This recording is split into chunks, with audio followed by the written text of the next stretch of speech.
High বন্ধুরা, দেখো আমি কোথায় যাচ্ছি। এই দেখো, আমি এসেছি বান্ধবীর বাড়িতে। গোপাল উৎসব ছিল যেদিন, তো আমি ভিডিওটা দিতে পারিনি। এই দেখো সবজি কাটা হচ্ছে। আমি একটু দেরি করে এসেছি, কারণ ওই দিন মনসা পূজাও ছিল। তার জন্য মনসা পূজা বাটা ওটা দিয়ে তারপরে আমি এসেছি। তো দুইটা পূজা একলগে পড়ার জন্য আমি এখানে আগের দিন আসতে পারিনি। তো এই দেখো, আমি গোপালকে অল্প লাড্ডু দিয়ে একটু আদর করে দিয়েছি। তারপর আমার ছেলেও অল্প ঝুলিয়ে তারপরে চকলেট দিয়েছে গোপালকে। আমি এতদিন ব্যস্তর জন্য আমি ভিডিওটা ছাড়তে পারিনি, এডিটিং করতেও সময় লাগছিল। আমার বান্ধবী হাই বলছে সবাইকে। তো দেখো, ওই দিনকে উৎসবটা এত বড় করে হয়েছে, মানে কি বলবো, আমার খুব ভালো লেগেছে। আগের দিন যেতে পারিনি, তার জন্য আমি অনেক খারাপ লেগেছে। তো এটা হলো সকালের ভোগ। তারপরে আমি যাওয়ার পর আমাকে ওই দই চিড়া খই দিয়েছে, যেটা গোপাল ভোগ বলে। তো ওটা খেয়েছি। তারপর দেখো এদিকে দুপুরে রেডি হয়ে যাচ্ছে, দুপুরের ভোগ দেওয়া হবে। তো পায়েস নামাচ্ছে, আর আমি এদিকে সকালে সিদ্ধ ভাত দিয়েছিল গোপালকে, ওই ভোগটা রেডি করছি, সবাইকে দিয়ে দিলাম।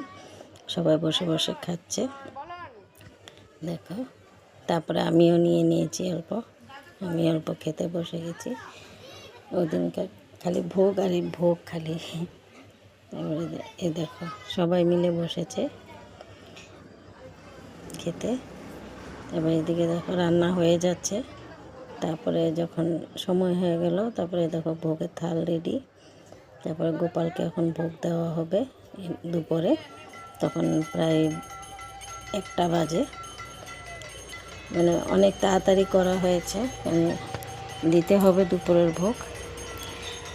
তো বান্ধবী ভোগ দিচ্ছিল, আমরা এখানে বসে আছিলাম সবাই সামনে, রেডি করে দিয়েছি। তারপরে ভোগ দেওয়ার পর আমরাও দুপুরে খেতে বসে গেছি। তো বান্ধবী তো উপোস ছিল, তার জন্য 2 দিন থেকে খায়নি। তো উপোস করার পরে খেতেও পারছিল না, অনেক কষ্ট হচ্ছিল তার।